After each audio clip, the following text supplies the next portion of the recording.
ചക്ഷുകോ നിരഞ്ജന പൂർണോദ്വയോ മുക്ത ഉപാധിതോ മൃതാം ഏവം വിധം ത്വം സകലാത്മനാമപി സ്വാത്മാനമാത്മാത്മതയാ വിചക്ഷതേ ഗുരുവർക്കലബ്ധോപനിഷത്സു ചക്ഷുഷാ ഏതേ തരന്തേവ ഭവാനൃതാം ബുദ്ധിം ആത്മാനമേവാത്മതയാ വിജാനതാം തേനൈവ ജാതം നിഖിലം പ്രപഞ്ചിതം ജ്ഞാനേന ഭൂയോപി ച തൽപ്രലീയതേ ലജ്ജാമഹോ ഭോഗഭവാഭവോ യഥാ അജ്ഞാനസപ്ഞോ ഭവബന്ധമോക്ഷോ ധ്യോ നാമനന്യോസ്തർദജ്ഞഭാവൽ അജസ്രജിത്യാത്മനി കേവലേ പരേ വിചാര്യമാണേ തരണോ ഇവാഹനി ആത്മാനം പരം മത്വ പരമാത്മാനമേവ ച ആത്മാ പുനർബൃഹന്മുഖ്യ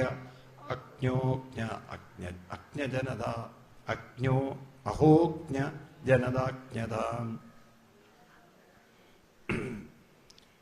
അതാപി തേ ദേവപദാംബുജത്വയാ പ്രസാദലേശാനുഗൃഹീതയവ ഹി ജാനാതി തത്വം ഭഗവൻ മഹിംനോ ന ചാന്യേകോപി ചിരം വിചന്നൻ തതസ്തു മേ നാദ സ ഭൂരിഭാഗോ ഭവത്രവാന്യത്ര ദുവാ തിരസ്സാം യേനാഹമേകോ വിവദ്ഭവജ്ജനാനാം ഭൂത്വാ നിഷേവേ തവ പാദപല്ലവം അഹോദിധന്യാ വ്രജഘോരമണ്യാ സ്തന്യാമൃതം പീതമതീവതേ മുദാ യാസാം വിഭോ വത്സദരാത്മജാത്മനാ യതൃപ്തയോധ്യാഭിനചാല്യമത്തരാ അഹോ ഭാഗ്യം നന്ദഗോപവൃഗോഗസം യന്മിത്രം പരമാനന്ദം പൂർണ്ണം സനാതനം അഹോ ഭാഗ്യം നന്ദഗോപവൃജോഗസം യന്മിത്രം പരമാനന്ദം പൂർണ്ണം ബ്രഹ്മസനാതനം. ഇങ്ങനെ വളരെ മനോഹരമായൊരു സ്തുതിയാണ്. ബ്രഹ്മാവ് പറയാണ്, ഭഗവാനെ, ഞങ്ങൾ എത്ര ഭാഗ്യം ചെയ്തവരാണ്. ഈ ഭൂമിയിലുള്ള ഈ ഗോപന്മാരൊക്കെ ഭാഗ്യം ചെയ്തവരാണ്. കാരണം അങ്ങയെപ്പോലുള്ളൊരു മഹാത്മാവിൻ്റെ കൂടെ ജീവിതം ലീലകൾ ആടാനുള്ളൊരു സുഹൃതം ഇവർക്ക് കിട്ടിയല്ലോ. ഇതിൽ പരൊരു ഭാഗ്യം എന്താ വേണ്ട? അഹോഭാഗ്യം എന്നാണ്. ഇപ്പം സത്യം പറഞ്ഞാൽ ഈ ഭൂമിയിൽ ഏറ്റവും ഭാഗ്യമുള്ളവർ ഭാരതീയരാണ്. കാരണം എന്താണെന്ന് വെച്ചാൽ ഏതു ദുരിതങ്ങളെയും മറികടക്കാൻ നമുക്ക് കഴിവുണ്ടെന്ന അറിവ് തരുന്ന ശാസ്ത്രങ്ങളും അതിനനുഷ്ഠാനം കൊണ്ടു നടക്കാൻ പറ്റുന്ന കേന്ദ്രങ്ങളും നമുക്ക് ഉണ്ട്. പക്ഷെ അത് ഉപയോഗിക്കാൻ അറിയാത്തത് കൊണ്ട് ഇരുന്ന് ദുരിതം അനുഭവിക്കുന്നു മാത്രം. മനസ്സിലായില്ലേ? അമ്പലങ്ങളുണ്ട്, പക്ഷെ ഉപയോഗിക്കാൻ അറിയില്ല. തോന്നുന്ന പോലെ തൊഴുതു പോകാനുള്ള കേന്ദ്രങ്ങളാക്കി നമ്മൾ മാറ്റിയത് കൊണ്ട് നമ്മൾ ദുരിതം അനുഭവിക്കുന്നു. അപ്പം ഇവിടെ പറയുന്ന കാര്യങ്ങൾ ഇതാണ്. അവിടെ നിന്ന് നാരായണനായി എല്ലാവരുടെയും ഉള്ളിൽ നിറഞ്ഞു നിൽക്കുന്ന പരമാത്മാവാണ്. പക്ഷേ അങ്ങേ പരമാത്മാവായി കാണാതെ അങ്ങേ പുറത്താണെന്ന് ധരിച്ച് ആളുകൾ ആരാധിച്ചപ്പോൾ അവർക്കവരുടെ ഉള്ളിലുള്ള മഹത്വം മനസ്സിലായില്ല. അവർ ദുർബലരായിപ്പോയി. ഇപ്പം നമ്മുടെ ഋഷിവര്യന്മാർ പറയണത്, ഭഗവാനെ പുറത്ത് ആരാണോ അന്വേഷിക്കുന്നത്, പുറത്താണെന്ന് ധരിക്കുന്നത്, അവരുടെ ഭക്തി ഒരിക്കലും ശരിയായ, അവർക്ക് പറയൂ, ഭക്തിയല്ല. പുറത്തങ്ങനെ ദൈവത്തെ എന്താണ്, നിങ്ങൾ പുറത്താണെന്ന് തെറ്റിദ്ധരിച്ചു കഴിഞ്ഞാൽ അകത്തുള്ള ദൈവീക ശക്തിയുടെ മഹത്വം നമുക്ക് അറിയാതെ പോവും, നഷ്ടപ്പെടും. അതുകൊണ്ട് ഭഗവാനെ, അഹോ അജ്ഞജനത, വിവേകമില്ലാത്തവരങ്ങനെ തെറ്റിദ്ധരിക്കാൻ ഇടവന്നു. അതുകൊണ്ട് ആ ഒരു വിഭാഗത്തിൽ എന്നെ പെടുത്തരുത്. ഞാൻ അങ്ങേ മനസ്സിലാക്കുന്നു, അങ്ങയുടെ മഹിമ മനസ്സിലാക്കുന്നു എന്നൊക്കെ പറഞ്ഞ് ബ്രഹ്മാവ് താൻ മറച്ച കുട്ടികളെയൊക്കെ തിരിച്ച് കൊണ്ടുവരുന്നു. അതുപോലെ ഭഗവാൻ തൻ്റെ ഉള്ളിലുള്ള സങ്കല്പങ്ങളെ, ആ കുട്ടികളൊക്കെ പലതാണെന്ന സങ്കല്പങ്ങളെയൊക്കെ ഭഗവാനും മാറ്റുന്നു. അങ്ങനെ ആ കുട്ടികളൊക്കെ തിരിച്ച്, പഴയ കുട്ടികളൊക്കെ തിരിച്ചു വരികയാണ്. അപ്പോൾ കുട്ടികൾ ചോദിക്കാൻ, എന്താണ് ഭഗവാനെ ഇവിടെ ഈ എല്ലിൻ കൂടാരൊക്കെ? അപ്പോൾ ഒരു കൊല്ലം പോയത് അവരാരും അറിഞ്ഞില്ല. അപ്പം ഇങ്ങനെ ബ്രഹ്മാവിൻ്റെ ഒരു ലീലയിൽ, ഇതിനെ വത്സസ്തേ എന്ന് പറയും, ഓർമ്മിപ്പിക്കുന്ന കാര്യം ഇതാണ്. നോക്കണം, ശ്രദ്ധിക്കണം നിങ്ങൾ. അതായത് ഇവിടെ ഭഗവാൻ പലതിനെ സങ്കല്പിച്ച് സൃഷ്ടിക്കുന്നു എന്ന് പറഞ്ഞാൽ ഈ കാണുന്നതൊക്കെ വാസ്തവത്തിൽ ഭഗവാന്റെ സങ്കല്പത്തിൽ നിന്നും വരുന്നതാണ്. ഞാൻ ഈ പറയുന്നത് എത്ര കണ്ട് നിങ്ങൾക്ക് മനസ്സിലാവുമെന്ന് എനിക്കറിയില്ല. പക്ഷേ ഒരു സയൻസിൻ്റെ തലത്തിൽ നോക്കുമ്പോൾ ഈ കാണുന്നതെല്ലാം കാലസങ്കല്പത്തിൽ നിൽക്കുന്ന ഒന്നാണ്. ഏത് സങ്കല്പത്തിൽ? കാലത്തിൻ്റെ സങ്കല്പത്തിൽ നിൽക്കുന്നതാണ്. ഇതൊക്കെ ഉണ്ടോ എന്ന് ചോദിച്ചാൽ ഇപ്പോഴുണ്ട്. അടുത്ത നിമിഷം ഉണ്ടോ എന്ന് ചോദിച്ചാൽ ആർക്കും ഉറക്കെ പറയൂ ഉത്തരമില്ല. അപ്പോൾ കാലം അങ്ങനെ പലതായിട്ട് പല രൂപങ്ങളെ സങ്കല്പിച്ച് വച്ചിരിക്കുകയാണ്. മനസ്സിലായില്ലേ? ഇതങ്ങോട്ട് ഉൾക്കൊള്ളാൻ ഇത്തിരി പ്രയാസമാണ്. കാരണം ഇപ്പം നമുക്കൊക്കെ കണ്ണിൻ്റെ മുന്നിൽ കാണുന്നതൊക്കെ ഉള്ളതാണെന്ന് നമുക്ക് നല്ല ബോധ്യമുള്ളതുകൊണ്ട്. അപ്പം നാം എന്താണിതെന്ന് പഠിക്കേണ്ടത് ചോദിച്ചു കഴിഞ്ഞാൽ ഈ കാലസങ്കല്പം രൂപങ്ങളാണ്. ഏതാണ് കാലസങ്കല്പം എന്ന് പറയുന്നത്? രൂപങ്ങളല്ല, എല്ലാം കാലത്തെ ബേസ് ചെയ്തിട്ടാണ് നമുക്ക് കിട്ടുന്നത്. ഇതെല്ലാം നമ്മളിൽ ചേർത്ത് കോർത്ത് വെച്ചിരിക്കുന്നത് ആരാണ്? ഈ കാലം പോലും നിൽക്കുന്നത് ആരിലാണ്? കാരണം കാലം എന്ന് പറഞ്ഞാൽ നിയന്ത്രണ വിധേയമായ ചലനമല്ലേ? ആണോ? അപ്പം കാലവിധേയമായിട്ടാണ് ഈ പ്രപഞ്ചമെങ്കിൽ ആ കാലം തന്നെ ഇരിക്കുന്നത് ബോധത്തിലാണെങ്കിൽ ആ ബോധത്തിൻ്റെ മഹിമയെ മനസ്സിലാക്കിയാൽ ഭഗവാന്റെ മഹിമ ശരിക്കും അപ്പോഴാണ് മനസ്സിലാവുന്നത്. ഇതൊക്കെ കേട്ട് അത്യന്തം സന്തുഷ്ടനായി ഭഗവാൻ അങ്ങനെ ചോദിക്കുകയാണ് അവിടെ, ആരാണ് ഈ കൃഷ്ണൻ? പരീക്ഷത്ത് മഹാരാജാവിന് പറഞ്ഞു കൊടുക്കുകയാണ്. ഈ ശ്ലോകം നിങ്ങൾ മാർക്ക് ചെയ്ത് വെക്കണം. 55, 56, 57 14-ാം അധ്യായത്തിൽ കൃഷ്ണൻ ആരാണെന്ന് പരീക്ഷത്തിനോട് പറഞ്ഞു കൊടുക്കുകയാണ്. നിനക്ക് ഈ പരീക്ഷത്തെ കൃഷ്ണനെ ശരിക്കും കാണണമെങ്കിൽ, കൃഷ്ണനെ പ്രയോജനപ്പെടുത്തണമെങ്കിൽ നിങ്ങൾ കൃഷ്ണനെ എവിടെ കാണണം? പറയുന്നു, കൃഷ്ണം ഏനമവേഹിത്വം ആത്മാനം അഖിലാത്മനാം ജഗദ്ഹിതായ സോപ്യത്ര ദേഹേവഭാതിമായ. എവിടെ കൃഷ്ണനെ കാണേണ്ടത്? കൃഷ്ണം ഏനം അവേഹി, കൃഷ്ണനെ അറിഞ്ഞാലും. എവിടെയാ കൃഷ്ണനെ അറിയേണ്ടത്? ആത്മാനം അഖിലാത്മനാം. എവിടെ കാണണം? എല്ലാവരുടെയും അന്തരാത്മാവായിട്ട്. ആരെ കാണണം? മനസ്സിലാണോ ഭഗവാനെ കണ്ടത്? നമുക്ക് ആ വാക്കിപ്പോഴും മനസ്സിലായില്ല. മനസ്സിലല്ല ഭഗവാനെ കണ്ടത്. മനസ്സ്, നിങ്ങൾ മനസ്സിനെ ഭഗവാനിലെ കാണുന്നതാണ്. നിങ്ങൾ മനസ്സിനെയാണ് വലുതായി എടുത്തിരിക്കുന്നത്. നിങ്ങൾ മനസ്സിനെയാണ് അപ്പോഴും വലുതായി കാണുന്നത്. എന്നാൽ ഈ മനസ്സ് പോലും എവിടെ നിന്നാണ് വരുന്നത്? അത് നിങ്ങളുടെ തലയിൽ ഉറയ്ക്കണം. ഈ മനസ്സ് ഉണർന്നു വരുന്നത്. അപ്പം മനസ്സിലാണോ ഭഗവാൻ? മനസ്സിലാണോ ഭഗവാൻ? മനസ്സിരിക്കുന്നത് ബോധം തന്നെയാണ് ഭഗവാൻ. ബോധമാണ് ഭഗവാൻ. അപ്പം മനസ്സിലാണോ ഭഗവാൻ? ഭഗവാനിലാണ് മനസ്സിരിക്കുന്നത്. അത് നമ്മൾ മനസ്സിലാക്കുന്നില്ല. ഭഗവാനിലാണ് എല്ലാം സ്ഥിതി ചെയ്തതെന്ന്. അതുകൊണ്ട് കൃഷ്ണനെ കാണണം. എങ്ങനെ കാണണം? കൃഷ്ണമേനം അവേഹിത്വം ആത്മാനം അഖിലാത്മനാം. കൃഷ്ണനെ എങ്ങനെ കാണണം? ആത്മാനം അഖിലാത്മനാം. എല്ലാവരുടെയും അഖിലാത്മാവായി കൃഷ്ണനെ കണ്ട് ആ കൃഷ്ണൻ ഇവിടെ പരമാത്മാവിലേക്ക് നമ്മൾ ഉയർത്താനായിട്ട് ഇവിടെ അവതരിച്ചിരിക്കുകയാണ്. അതാണ് ജഗദ്ഹിതായ സോപ്യത്ര ദേഹീവപാതിമായ. അതുകൊണ്ട് വസ്തുതോ ജാനതാമത്ര. കാണുന്നുണ്ടോ? കൃഷ്ണം സ്ഥാൻ സുചരിഷ്ണുച ഭഗവദ്രൂപമഖിലം നാന്യത് വസ്തു ഇഹ കിഞ്ചന. കൃഷ്ണനല്ലാത്തൊരു സത്യവും ഇവിടെ ഇല്ല. എല്ലാവരിലും ആരുണ്ട്? എല്ലാവരിലും ആരുണ്ട്? കൃഷ്ണനുണ്ട്. ഏത് രൂപത്തിൽ? ബോധരൂപത്തിലുണ്ട്. അതുകൊണ്ട് സർവേഷാമഭിവസ്തൂനാം ഭാവർത്തോ ഭവതി സ്ഥിതാം തസ്യാപി ഭഗവാൻ കൃഷ്ണ കിമേതൽ വസ്തുരൂപ്യതാം.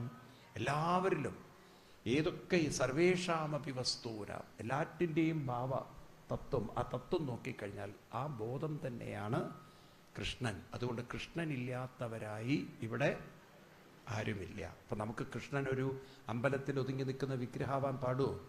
കൃഷ്ണൻ ഗുരുവായൂരിലാണോ? ഉറക്കെ പറയൂ. അപ്പൊ ഗുരുവായൂർ എന്നുള്ള വാക്കിൻ്റെ ഒക്കെ ഒരു സൂക്ഷ്മാർത്ഥം പിടിക്കണം. ഗുരുവും വായുവും ചേർന്ന സ്ഥലം എന്നാണ്. ഗുരു എന്നതിന് അർത്ഥം, ഗുരു എന്നതിന് മനസ്സ്, വായു എന്ന് പറഞ്ഞാൽ പ്രാണൻ. പ്രാണനും മനസ്സും ചേർന്നതിനെയാണ് ജീവൻ എന്ന് പറയുക. പ്രാണനും മനസ്സും ചേർന്ന കൂട്ടിനെയാണ് ജീവൻ. അപ്പൊ ജീവൻ ഇരിക്കുന്ന പുരമാണ് ഗുരുവായൂര്. അപ്പം ആ ജീവൻ എന്ന് പറയുന്നതിനെ നിലനിർത്തുന്ന പരമാത്മശക്തിയാണ് ആര്? ഗുരുവായൂർ അപ്പൻ.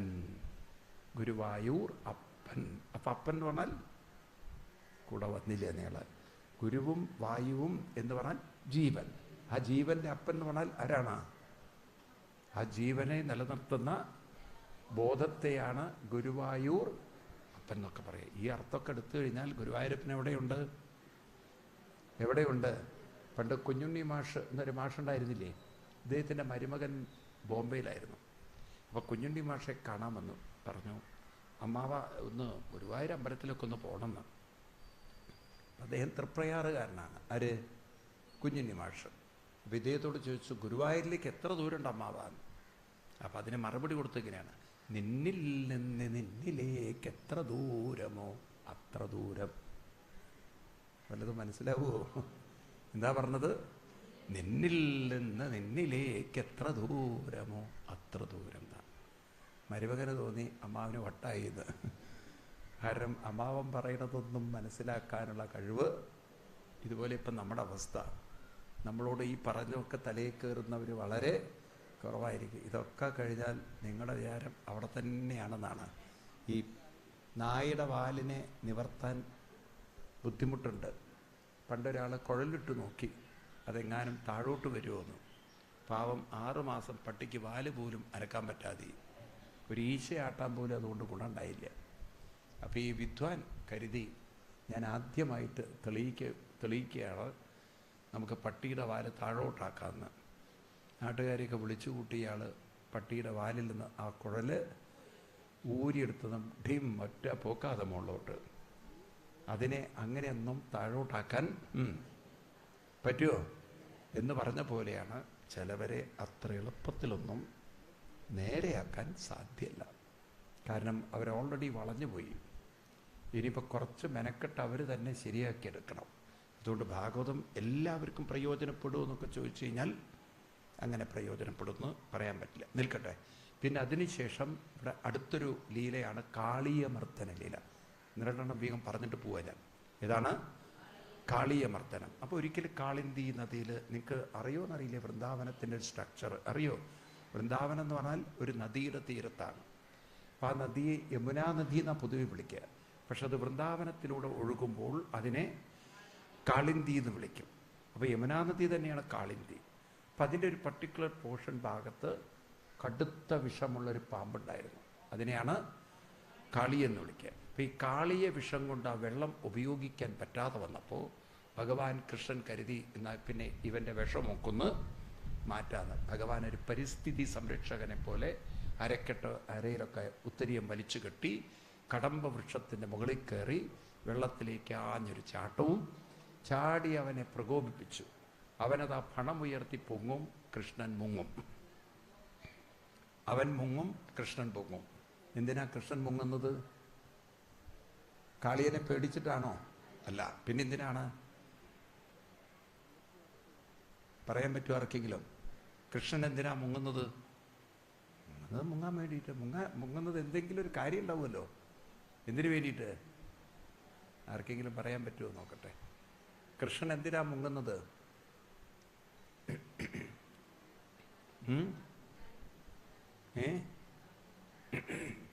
ഈ പാമ്പിൻ്റെ ശക്തി കുറയ്ക്കാൻ എന്താ വേണ്ടത്? വാലി പിടിക്കണം. അപ്പൊ കാളിയനെ വാല് വെള്ളത്തിനടിയിലല്ലേ ആവുള്ളൂ. അപ്പം അതുകൊണ്ട് ഭഗവാൻ മുങ്ങും. എന്തിനെ? വാലിൽ പിടിക്കാൻ വേണ്ടി. വീണ്ടും പൊങ്ങും. പൊങ്ങുമ്പോൾ മറ്റവരും പൊങ്ങുമല്ലോ തന്നെ കൊത്താൻ വേണ്ടിയിട്ട്. പെട്ടെന്ന് അവൻ പൊങ്ങുമ്പോഴേക്ക് ഭഗവാൻ മുങ്ങും. എന്തിന്? വാലിൽ പിടിക്കാൻ. വാലിൽ പിടിച്ചു കഴിഞ്ഞാൽ പിന്നെ പാമ്പിൻ്റെ എല്ലാ തരത്തിലുള്ള ശൗര്യവും കുറഞ്ഞു. ഭഗവാൻ വാല് പിടിച്ച് പൊക്കി പിന്നെയാണ് പടത്തി ചാടുന്നത്. നോക്കൂ, നമ്മളെപ്പോലെ നിങ്ങളിപ്പോൾ പറഞ്ഞ പോലെ ആയിരുന്നെങ്കിൽ നേരെ പണത്തിൽ ചാടി കയറിയിരുന്നെങ്കിൽ കൃഷ്ണൻ്റെ പണി തീർത്തിട്ടുണ്ടാവും. അപ്പം ആദ്യം ഭഗവാൻ അറിയാം ഇവൻ്റെ ശക്തി വാലിലാണ്. ഇവൻ്റെ ശക്തി ഒതുക്കിയിട്ട് വേണം എവിടെ കയറാൻ? പണത്തിൽ കയറാൻ. നിങ്ങൾ നോക്കിയിട്ടുണ്ടോ? കാളിയമർദ്ദന ചിത്രം നോക്കിയിട്ടുണ്ടോ? എങ്ങനെയാണത്? കൃഷ്ണൻ്റെ വാല് കാളിയം പിടിച്ചിരിക്കുകയാണോ? അല്ല, വാളിയൻ്റെ വാല് കൃഷ്ണൻ പിടിച്ചിരിക്കുകയാണ്. എന്നിട്ടാണ് കാളിയൻ്റെ പടത്തിൽ മുകളിൽ ആര് കയറിയിരിക്കുന്നത്? കാളിയൻ ഭഗവാൻ കൃഷ്ണൻ കയറി നൃത്തമാടുന്നത്. അങ്ങനെ നൃത്തമാടി ഇവൻ്റെ വിഷം മുഴുവൻ പുറത്തേക്ക് വരുമ്പോൾ ഇവൻ്റെ ഭാര്യമാർ, ഇവൻ്റെ കുറേ ഭാര്യമാരുണ്ട്, നാഗപത്നി, ഇവർ വന്നിട്ട് പറയുകയാണ്, കൃഷ്ണ ഇവൻ ഇത്രയും കൊടുത്തത് നന്നായിന്ന്. കാര്യം ഇവൻ ഒരാളെ പേടിയില്ലാതിരിക്കുന്നു. അപ്പം ഇവർക്ക് പോലും ഒതുക്കാൻ പറ്റാത്ത ഒരാളായിരുന്നു ആര്?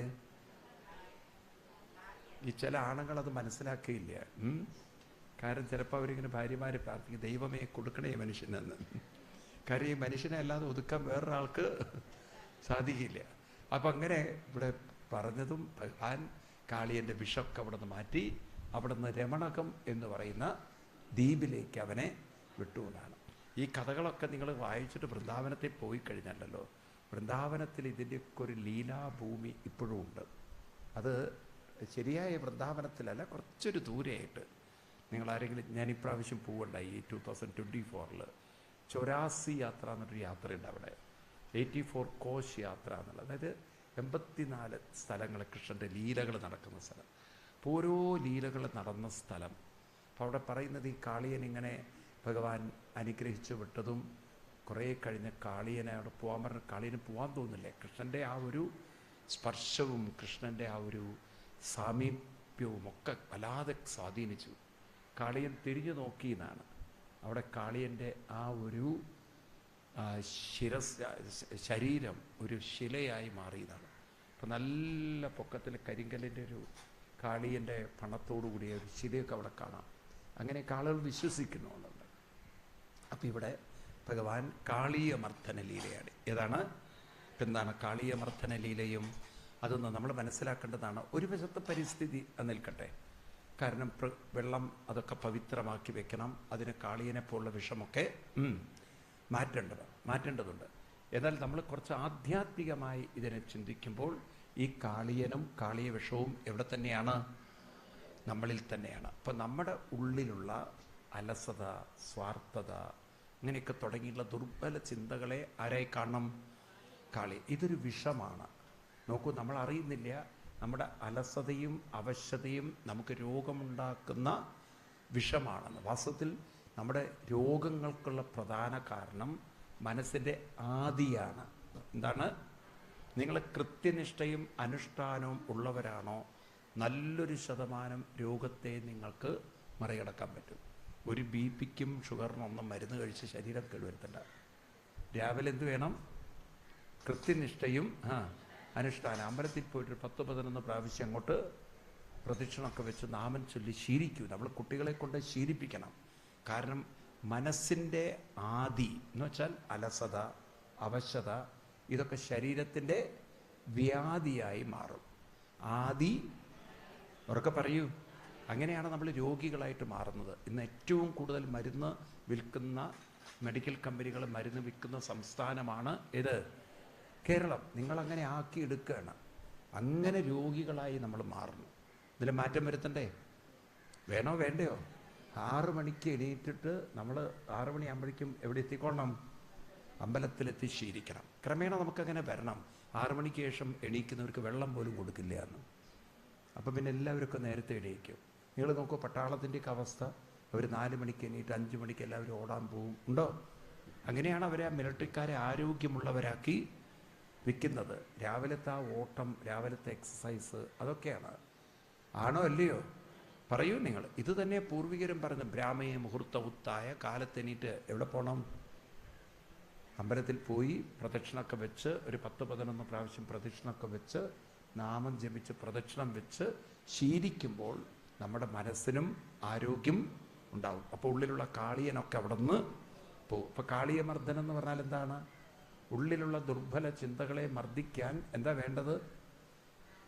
നമ്മൾ സടകുടഞ്ഞെണീക്കണം. കാളിയമർദ്ദനം എന്ന് പറഞ്ഞാൽ അർത്ഥമെടുക്കേണ്ടത് കൃത്യനിഷ്ഠയും അനുഷ്ഠാനവും ഉണ്ടെങ്കിൽ ഏത് ദുർബലതയും നമുക്ക് മറികടക്കാൻ സാധിക്കും. അതിനുശേഷം നമ്മളിനി കാണുന്ന മറ്റൊരു ലീല ഭാഗവതത്തിലെ ഗോവർദ്ധനല്ല, ഗോപികമാരുടെ വസ്ത്രാപഹരണ ലീലയാണ്. എന്താണ് വസ്ത്രാപഹരണം? അതും കൂടി ചുരുക്കി പറഞ്ഞിട്ട് അങ്ങോട്ട് പോവാം നമുക്ക്. അപ്പം അങ്ങനെ ഉച്ചയ്ക്ക് ശേഷം ഒരുപാട് കാര്യങ്ങൾ നമുക്ക് കാണാനുള്ളത് കൊണ്ട് ഞാൻ ആ ഒരു ഭാഗത്തേക്ക് കിടക്കുകയാണ്. 22-ാമത്തെ ഇതിനെ കാത്യായനി വ്രതം എന്ന് പറയും. എന്താണ്?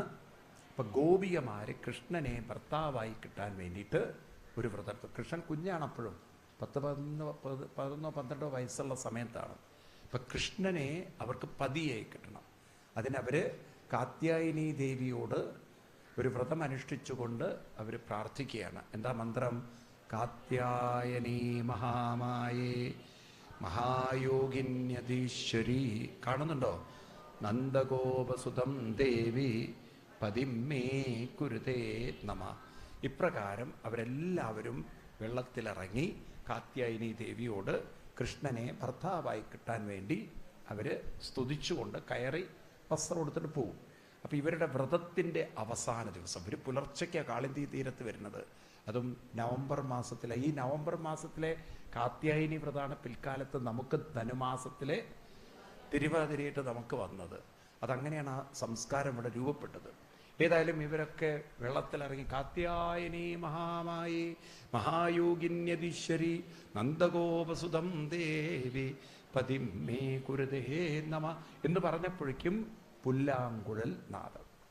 അപ്പം നമ്മൾ കേട്ടിരിക്കുന്ന പാട്ടിലെ പോലെയല്ല ഭാഗവതത്തിലെ കഥകൾ.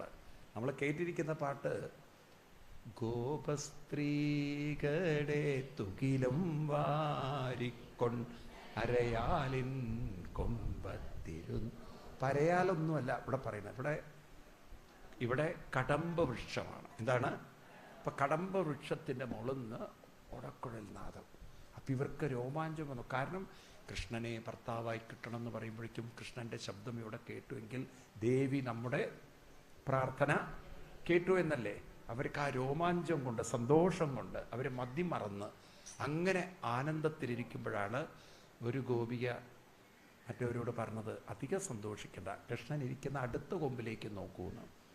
അപ്പോഴാണ് ഇവരുടെ കൊടുത്ത തുണി അവിടെ തോരിട്ടിരിക്കുകയാണ്, അല്ലെങ്കിൽ വാരിക്കൂട്ടിയിരിക്കുകയാണ്. ആരുടെയും വസ്ത്രം താഴെയില്ല. എല്ലാം തോർത്താനുള്ള തോർത്ത് വരെ എവിടെയാണ്?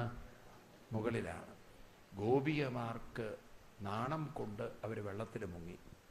പിന്നെ അവർ കൃഷ്ണനെ പതിയായിട്ടൊന്നും അവർക്ക് വേണ്ട. പിന്നെ കൃഷ്ണ ഞങ്ങളുടെ തുണി തരൂ, വാസം തീയത, ഞങ്ങളുടെ ദാസികളല്ലേ, തോഴികളല്ലേ, പ്രിയകളല്ലേ, സഖികളല്ലേ, ഞങ്ങളുടെ വസ്ത്രം തരൂ കൃഷ്ണ. കൃഷ്ണൻ പറഞ്ഞു, ഗോപികമാരെ നിങ്ങളുടെ വസ്ത്രം എനിക്ക് വേണ്ട, ഇതൊക്കെ നിങ്ങൾക്ക് തന്നെ തരാം, കയറി വരും തരാം. അവർ പറഞ്ഞു, അയ്യയ്യേ കൃഷ്ണ, ഈ രൂപത്തിൽ ഞങ്ങൾ കയറി വരില്ല, ഞങ്ങളങ്ങനെ അപമാനിക്കരുത്, അവഹേളിക്കരുത് എന്നൊക്കെ പറഞ്ഞപ്പോൾ ഭഗവാൻ പറഞ്ഞു, നിങ്ങൾ കയറി വന്നാലേ ഞാൻ തരുള്ളൂ.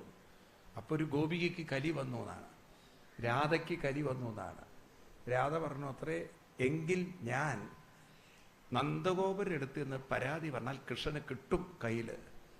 അപ്പം ഭഗവാൻ പറഞ്ഞു, എന്നാ വേഗം പോയിട്ട് പറഞ്ഞിട്ട് വരുമെന്ന്. അവൾക്ക് എണീക്കാൻ പറ്റും, വെള്ളത്തിൽ നിന്ന് തുണിയുണ്ട് അവൾക്ക് പോവാൻ. കുറച്ച് കഴിഞ്ഞപ്പോൾ ഗോപികമാർക്ക് മനസ്സിലായി കൃഷ്ണൻ അങ്ങനെയൊന്നും വസ്ത്രം കൊടുക്കില്ല.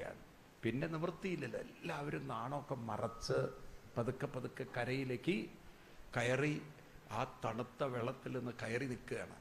ആ സമയത്ത് കൃഷ്ണൻ പറയുകയാണ്, നിങ്ങൾ ഈ ചെയ്തത് ശരിയായില്ല, തുണിയില്ലാതെ ഒന്നും കുളിക്കാൻ പോയത് ശരിയായില്ല, അതുകൊണ്ട് പ്രായച്ചിത്തം ചെയ്യണമെന്ന്. ചെയ്ത കാര്യത്തിനൊരു പ്രായച്ചിത്തം. ഇനിയിപ്പോൾ അതെന്താവോ, 2 കൈയും മൂർധാവിലേക്ക് വെച്ചാൽ മതിയെന്ന്. ആകെ നാണം മറയ്ക്കാൻ 2 കൈയേ ഉള്ളൂ. ഇനിയിപ്പോൾ ആ കൈ എടുത്തിട്ട് മൂർധാവിൽ വെക്കണം. ഇന്നാണെങ്കിൽ കൃഷ്ണന് പോക്സോ കേസാണ്, വന്നിടത്തേക്ക് പോകേണ്ടി വരും. എവിടുന്നാ വന്നത്? കൃഷ്ണൻ ഒറിജിനൽ എവിടുന്നാ വന്നത്? കാരാഗ്രഹത്തിന്. തിരിച്ച് അവിടെ പോണ്ടില്ല. ഏതൊക്കെ വകുപ്പാ പെടുക എന്നറിയോ? ഏതൊക്കെ വകുപ്പാ? കൃഷ്ണൻ ചെയ്തത് ശരിയാണോ? കൃഷ്ണൻ ഈ കാണിച്ചത് ശരിയാണോ? ആണല്ലേന്നോ? കൃഷ്ണനാണ് തന്നെയാണ്. അല്ല, കൃഷ്ണൻ കാണിച്ചത് ശരിയാണോ അല്ലയോ? ശരിയാണെന്ന് പറയുന്നവർ എത്ര പേരുണ്ട്? ശരിയാണ് ചെയ്തത്, ആണോ? ശരിയാണെന്ന്. നിങ്ങളന്ന് അവരെ ആ കൂട്ടത്തിൽ ഉണ്ടായിരുന്നെങ്കിലോ? കണ്ടവർക്ക് ഇപ്പോൾ തുണിയില്ലെങ്കിൽ ഇപ്പം നിങ്ങൾക്ക് എന്താ പ്രശ്നം? അവനവന് തുണിയുണ്ടോ എന്നുള്ളതല്ലേ പ്രശ്നമുള്ളൂ. ശരിയല്ല എന്ന് എത്ര പേര് പറയുന്നുണ്ട്? ശരിയല്ല കൃഷ്ണൻ ചെയ്തതെന്ന്. അത് എണ്ണം കുറവാണ്. രണ്ടിലും പെടാത്തവരാ കൂടുതൽ തോന്നണോ? അപ്പോൾ കൃഷ്ണൻ ആ ഗോപികമാരുടെ വസ്ത്രം എടുത്തു മാറ്റി, എന്നിട്ട് അവരോട് കൈ മൂർധാവിൽ വെക്കാൻ പറഞ്ഞപ്പോൾ അവരത് ശരിക്കും അനുസരിച്ച് കൃഷ്ണൻ്റെ മുന്നിൽ നിൽക്കുകയാണ്. ആ സമയത്ത് കൃഷ്ണൻ പറയുന്നൊരു വരിയാണ് ഈ കഥയുടെ മുഴുവൻ പൊരുളടങ്ങിയിരിക്കണം. 26-ാം ശ്ലോകം. അത് അണ്ടർലൈൻ ചെയ്യണം, കാരണം ഈ കഥ അല്ലെങ്കിൽ തെറ്റിദ്ധരിച്ച് മനസ്സിലാക്കും. സ്ത്രീകളുടെ നഗ്നത കാണാൻ കൃഷ്ണൻ വസ്ത്രം എടുത്തു മാറ്റി എന്നുള്ള ഒരു വ്യാഖ്യാനം വരും. എന്നാൽ കൃഷ്ണൻ എന്തിനാണ് ആ വസ്ത്രം മാറ്റിയത് എന്നത് ഈ ഒരു ശ്ലോകത്തിലൂടെ നമുക്ക് മനസ്സിലാവും. എന്താ പറയണത്? മയ്യാവേശിതതിയം കാമകാമായ കൽപ്പതേ വർച്ചിത്വാ കൊതിദാദാന പ്രായോ ബീജായ നിഷ്യതേ. ഗോപികമാരെ വിത്ത് വറക്ക്, അതാണ് വർച്ചിത്ത കൊജിത ദാന. ധാന്യം വറുത്തു കഴിഞ്ഞാൽ എന്നാ ബീജം ഈഷ്യതേ, അതിനെന്തുണ്ടാവില്ല?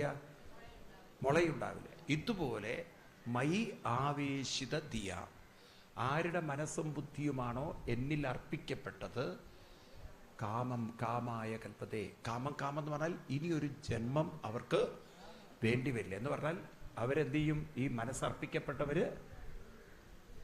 മനസ്സർപ്പിക്കപ്പെട്ടു കഴിഞ്ഞാൽ എവിടെ എത്തിച്ചേരും? ഭഗവാനിൽ എത്തിച്ചേരും. അതുകൊണ്ട് നോക്കൂ, കൃഷ്ണൻ ഗോപികമാരോട് പറയുന്നത് എന്നെ ഭർത്താവായി കിട്ടാനല്ല നോക്കേണ്ടത്, നിങ്ങൾ എന്നിലേക്ക് എത്തിച്ചേരാൻ. കാരണം ഞാനും നിങ്ങളും ഒന്നാണ്. എന്നെ പ്രാപിക്കൂ ഗോപികമാരെ, എന്നിൽ എത്തിച്ചേരൂ. നോക്കൂ ആ കൃഷ്ണന്റെ തലം എവിടെ കിടക്കണതെന്ന്. അപ്പൊ എന്തിനാണ് കൃഷ്ണൻ ആ വസ്ത്രം എടുത്തു മാറ്റിയത്? കാരണം ഗോപികമാരെ കൃഷ്ണൻ സ്ത്രീ, കാരണം ഭർത്താവായി കിട്ടണമെന്നല്ലേ, പെണ്ണെന്നൊരു ഭാവത്തിലല്ലേ ഭർത്താവുള്ളൂ. ആ ഒരു ഭർത്തൃഭാവത്തിൽ നിന്നും അവരെ നിങ്ങൾ ജീവാത്മാവെന്നും അല്ലെങ്കിൽ എൻ്റെ അംശങ്ങളാണെന്നും നിങ്ങളുടെ ജീവിത നിയോഗം എന്നിലേക്ക് അവർക്ക് പറയൂ. അപ്പൊ നോക്കൂ, അവരെ വലിയൊരു ജീവിത ലക്ഷ്യം ബോധപ്പെടുത്തുകയാണ്. നിങ്ങൾ ഈ ഭർത്താവായി കിട്ടാനല്ല ഇരിക്കേണ്ടത്, നിങ്ങളുടെ മനസ്സിനെ ഉയർത്തി എന്നിലേക്ക് എത്തിച്ചേരണം ഗോപിമാരെ. കാരണം ഞാനും നിങ്ങളും. അങ്ങനെ ഏതെങ്കിലും ഒരു മറ്റു മതഗ്രന്ഥത്തിൽ കേട്ടിട്ടുണ്ടോ നിങ്ങൾ? പറയൂ നിങ്ങൾ. കൃഷ്ണൻ ഗോപികമാരെ തന്നോളം അങ്ങോട്ട് ഉയർത്തിക്കൊണ്ട് ഞാനും നിങ്ങളും ഒന്നെന്ന് പഠിപ്പിക്കുന്നൊരു കഥയാണ്. അപ്പം ഈ വസ്ത്രം എന്ന് പറയണത് കൃഷ്ണൻ ശരീരത്തെയാണ് ഓർമ്മിപ്പിക്കുന്നത്. ആ ഭഗവാൻ വസ്ത്രം മാറ്റുമ്പോൾ കൃഷ്ണൻ തന്നെ അത് ഗീതയിലും പറയുന്നുണ്ട്. ഗീതയിൽ 2-ാം അധ്യായത്തിൽ 22-ാം ശ്ലോകത്തിൽ പറയുന്നുണ്ട്, വാസാംസി ജീർണാനി യഥാവിഹായ നവാനി കൃന്നാതി നരോപരാണി തഥാ ശരീരാണി വിഹായ ജീർണാനി അന്യാനി സംയാതി നവാനി ദേഹി. എപ്രകാരമാണോ വൈകുന്നേരം നമ്മൾ വസ്ത്രം മാറ്റി പിന്നെ കുളി കഴിഞ്ഞിട്ട് നമ്മൾ പുതിയ വസ്ത്രങ്ങൾ, അല്ലെങ്കിൽ രാവിലെ നമ്മൾ പുതിയ വസ്ത്രം ധരിക്കുന്നത്, ഇതുപോലെ ഓരോ ദിവസവും ദേഹി ഈ ശരീരമാകുന്ന വസ്ത്രം മാറ്റുന്നുണ്ട്. ഇന്നലത്തെ പ്രായമല്ല ഇന്ന് നമുക്ക്, ആണോ? ദേഹി എന്നാൽ ഇന്നലത്തെ ആ ബോധമനസ്സും ഇന്നത്തെ ബോധമനസ്സും ഒന്ന് തന്നെയാണ്, ആണോ? അല്ലയോ? എന്നാൽ ശരീരം, ബാല്യം, കൗമാരം, യൗവനം എന്നൊക്കെ പറയുന്നത് മാറി മാറി പോകുന്നുണ്ട്. ഉണ്ടോ ഇല്ലയോ? അപ്പൊ അത് മാറിക്കൊണ്ടിരിക്കുന്നെങ്കിൽ വസ്ത്രം നമ്മൾ മാറ്റിക്കൊണ്ടിരിക്കുന്നുണ്ട്. ജീവൻ വസ്ത്രം മാറ്റുന്നുണ്ട്, ദേഹി വസ്ത്രം മാറ്റുന്നുണ്ട്. അപ്പൊ ആ വസ്ത്രബോധത്തിൽ നിന്നും ശരീരബോധത്തിൽ നിന്നും ആത്മബോധത്തിലേക്കും, ആ ആത്മബോധത്തിൽ നിന്ന് എന്ന് വെച്ചാൽ ജീവാത്മബോധത്തിലേക്കും, ജീവാത്മബോധത്തിൽ നിന്ന് അവരെ പരമാത്മബോധത്തിലേക്ക് കൈപിടിച്ചുയർത്തുന്ന കഥയാണ് വസ്ത്രാപഹരണ ലീല, വസ്ത്രം അപഹരിക്കുന്ന ലീല. അപ്പൊ ഇത് വെറുതെ ഒരു കഥ പറഞ്ഞതല്ല. കൃഷ്ണൻ ഗോപികമാരെ കൈപിടിച്ചങ്ങോട്ട് ഉയർത്തി, എന്നെ ഭർത്താവായി കിട്ടാനല്ല നോക്കേണ്ടത്, എന്നിലേക്ക് എത്തിച്ചേരണം ഗോപികമാരെ. അതിനുള്ള കഴിവും സാധ്യതയും ശക്തിയും അറിവും ആർക്കുണ്ട്? അപ്പൊ നമ്മളൊക്കെ ഇത് കേട്ട് കഴിഞ്ഞാൽ മനസ്സിലാക്കണം, ഇവിടെ ഇരുന്ന് കരഞ്ഞ് ദുരിതം അനുഭവിക്കാനല്ല, പടിപടിയായി ഉയർന്നുയർന്ന പരമാത്മാവിലേക്ക്, ഭഗവാനിലേക്ക് എത്തിച്ചേർന്നാൽ ജന്മം സുഹൃതമായി സഫലമായി പൂർണ്ണമായി. മനസ്സിലായില്ലേ? അതിനാണ് ഗുരുനാഥൻ തൂണ ചെയ്ക സന്തതം തിരുനാമങ്ങൾ പിരിയാതെയിരിക്കണം നമ്മുടെ നരജന്മം സഫലമാക്കി തീർക്കണം. അതിനാണ് നമ്മളിവിടെ ഈ ഭൂമിയിൽ വന്നത്. അതുകൊണ്ട് ഈ ഒരു നല്ല സൗഭാഗ്യമാണ്. ഏറ്റവും വിശേഷപ്പെട്ട ഏത് മാസം? ഇവിടെ ഇരിക്കുന്ന അല്ലാത്തവർ പറയും ഏത് മാസമാണത്? വൈശാഖ. അത്ര പവിത്രമായ മാസത്തിൽ ഇവിടെ ഇരുന്ന് ഈ ഭാഗവതം കേൾക്കുന്നത് തന്നെ ഏറ്റവും വലിയ ഭാഗ്യമാണ്, പുണ്യമാണ്, സുഹൃതമാണ്. മനസ്സിലായില്ലേ? അത്രയും ഒരു ഭാഗ്യം നിങ്ങൾ ഞാൻ പറഞ്ഞില്ല. എൻ്റെയൊക്കെ കുട്ടിക്കാലത്ത് ഞങ്ങൾ ഗുരുവായൂർ പോയി മെയ് മാസത്തിലാണ്. എന്ന് വെച്ചാൽ ഈ വൈശാഖത്തിൽ ഭാഗവതം കേൾപ്പിക്കാൻ അച്ഛൻ കൊണ്ടുപോകും. അപ്പം അങ്ങനെയാണ് ഭാഗവതം അത്ര പ്രസിദ്ധമാണ്. ആ കാലഘട്ടത്തിൽ തന്നെ വൈശാഖത്തിലെ ഭാഗവതം ഏറ്റവും ശ്രേഷ്ഠമായിട്ടാണ് കണക്കാക്കിയിട്ടുള്ളത്, സർവശ്രേഷ്ഠമായിട്ടാണ് കണക്കാക്കിയിട്ടുള്ളത്. അപ്പം ഈ ശ്രവണത്തിൽ ഏറ്റവും ശ്രേഷ്ഠമായ മാസമാണ് പറയൂ. അത് പിന്നീട് മാറിയ വൈശാഖത്തിൽ ഗുരുവായൂർ തൊഴുതുപോലാക്കി ആളുകൾ. കാരണം ആളുകൾക്ക് ഭാഗവതത്തിൻ്റെ മഹത്വം മനസ്സിലായില്ല. പക്ഷെ ഇപ്പം തിരിച്ചു വരുന്നുണ്ട്. ഇപ്പം എല്ലാവർക്കും അതിൻ്റെ ബോധ്യം വരുന്നുണ്ട്. അതുകൊണ്ടാണ് ആളുകൾ ഭാഗവതത്തിലേക്ക് കൂടുതൽ ആകർഷിക്കപ്പെടുന്നത്. അപ്പം നിങ്ങളൊക്കെ ഭാഗവതം വായിക്കാൻ പഠിക്കണം. എല്ലാവരും ക്രമേണ നമ്മുടെ കുട്ടികൾക്ക് പോലും ഭാഗവതത്തിലെ കുറച്ച് വരികളെങ്കിലും അറിയുന്നവരായി മാറണം. വേണോ വേണ്ടയോ? പറയൂ. അവരെ ആ ഒരു ബോധത്തിലേക്ക് നമ്മൾ കൊണ്ടുവരണം ചെറുപ്പത്തിൽ തന്നെ. അങ്ങനെ സാധിക്കട്ടെ. അപ്പം നമുക്കിവിടെ ഉപസംഹരിപ്പിക്കാം. ഇന്ന് വൈകുന്നേരം നമ്മൾ രുക്മിണി സ്വയംവരത്തിലേക്ക് കടക്കുകയാണ്. എന്താണ്? കൃഷ്ണൻ രുക്മിണി ദേവിയെ വിവാഹം കഴിക്കുന്നത്. നമുക്ക് ഏറ്റവും വേണ്ടപ്പെട്ട ഒരു കാര്യമാണ് ഇന്നിപ്പോൾ വിവാഹത്തെക്കുറിച്ചുള്ള ബോധം. കാരണം എന്താ വെച്ചാൽ ഇന്നിപ്പോൾ ഹിന്ദുക്കളുടെ ഇടയിൽ വിവാഹം എന്ന് പറയുന്നത് ഒട്ടും ഒരു സുരക്ഷിതത്വം അല്ലെങ്കിൽ ഒരു സ്ഥിരതയും ഉള്ളതായി മാറുന്നില്ല. ഉണ്ടോ ഇല്ലയോ? അപ്പം ഇതിനെ സ്ഥിരമാക്കാൻ എന്താ വഴി? ഇതിന് ചില കാര്യങ്ങൾ ചെയ്യേണ്ടതുണ്ട്, ചില അനുഷ്ഠാനങ്ങൾ ചെയ്യേണ്ടതുണ്ട്. അങ്ങനെ ഒരു കുടുംബജീവിതത്തിലുണ്ടല്ലോ, പ്രത്യേകിച്ച് പെൺകുട്ടികൾ അതിന് മുൻകൈ എടുത്ത് പ്രവർത്തിക്കുകയാണെങ്കിൽ ഒരു കുടുംബജീവിതവും തകർന്നു പോയില്ല. അപ്പം അതിനെന്താണ് വേണ്ടത്? അതൊക്കെ നമ്മളിന്ന് വൈകുന്നേരം കാണും. ഇപ്പം ഇവിടെ നമുക്ക് ഉപസംഹരിപ്പിക്കുമ്പോൾ എനിക്ക് നിങ്ങളോടൊക്കെയുള്ള റിക്വസ്റ്റ് ഉണ്ട്. ഈ ഭാഗവത സപ്താഹ യജ്ഞത്തിന് നിങ്ങളാലാവുന്ന വിധത്തിലുള്ള സപ്പോർട്ട് ഇവിടുത്തെ കമ്മിറ്റിക്കാർക്ക് കൊടുക്കണം. കാരണം ഈ സപ്താഹം നടത്താനുള്ള ഒരു സാമ്പത്തിക സ്ഥിതി ഇവർക്കില്ല. ഇവിടെ ധാരാളം കൃഷ്ണവിഗ്രഹങ്ങൾ വെച്ചിട്ടുണ്ട്. കൊച്ചു കൃഷ്ണവിഗ്രഹം, നല്ല കൊച്ചു വിഗ്രഹം. ഇത് ലഡു ഗോപാൽ എന്ന് പറയും. വൃന്ദാവനത്തിലെ ലഡു ഗോപാലാണ്. അപ്പം ആ വിഗ്രഹം വേണ്ടവർ ഒന്ന് കൗണ്ടറിൽ പറഞ്ഞ് ബുക്ക് ചെയ്ത് കഴിഞ്ഞാൽ സംഘാടകർക്ക്, പ്രത്യേകിച്ച് ഇത്രയും ആളുകളെ ഉൾക്കൊള്ളുന്നൊരു സപ്താഹം നടത്താൻ എല്ലാവരും സഹകരിക്കണം.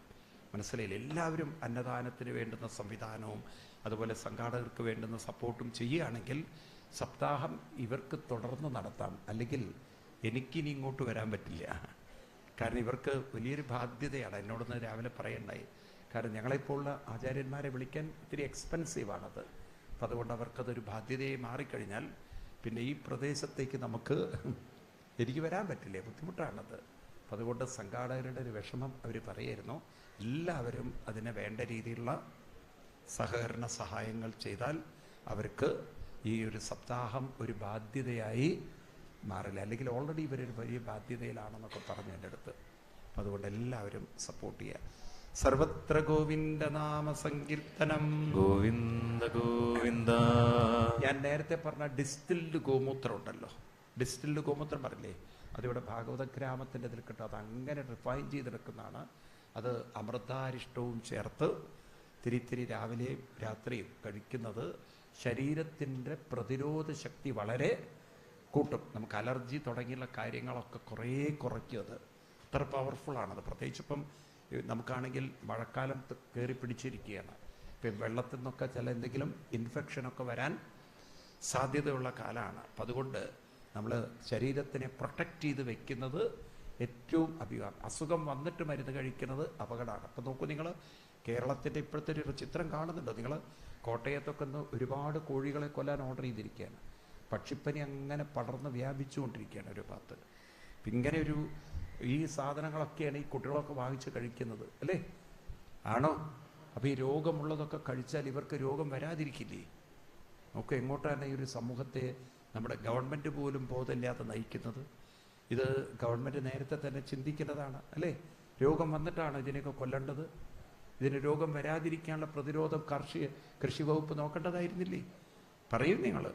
അതൊന്നും അവർ നോക്കില്ല. അത്ര കെയർലെസ് ആയിട്ട് എല്ലാം കൊണ്ടു നടന്നിട്ട് കുറേ എണ്ണത്തിന് അസുഖവും വന്ന് പിടിച്ച് ഉള്ള പണം മുഴുവൻ മെഡിക്കൽ കോളേജിൽ കൊണ്ടുപോയ ഹോസ്പിറ്റലിൽ കൊടുത്ത് ആലോചിച്ച് നോക്കൂ നിങ്ങൾ, എത്ര ദുരന്തത്തിലേക്കാണ് ഈ കേരളം പോകുന്നത്. അപ്പം അതിനൊരു പരിഹാരമുണ്ടാവട്ടെ. എല്ലാവരും ഇതിനൊക്കെ ഒന്ന് ശ്രദ്ധ വയ്ക്കുക. നമ്മൾ ആരോഗ്യമുള്ളവരായി ജീവിതം കൊണ്ടു നടന്ന് ആരോഗ്യത്തോടെ മരിക്കണം എന്നാണ് വേണ്ടത്. അതിന് കുറച്ച് മെനക്കെട്ടാലേ ആരോഗ്യം നമുക്ക് രാവിലെ എണീക്കലും അമ്പലത്തിൽ പോകലും അതുപോലെ പ്രതിരോധത്തിന് വേണ്ട കാര്യങ്ങളൊക്കെ നമ്മൾ ചെയ്യുകയൊക്കെ വേണം. അപ്പം ഇവിടെ ഉപസംഹരിപ്പിക്കാം. ചെറിയൊരു കീർത്തനം ചൊല്ലി നമുക്ക് നിർത്താം. സർവത്ര ഗോവിന്ദനാമ സങ്കീർത്തനം.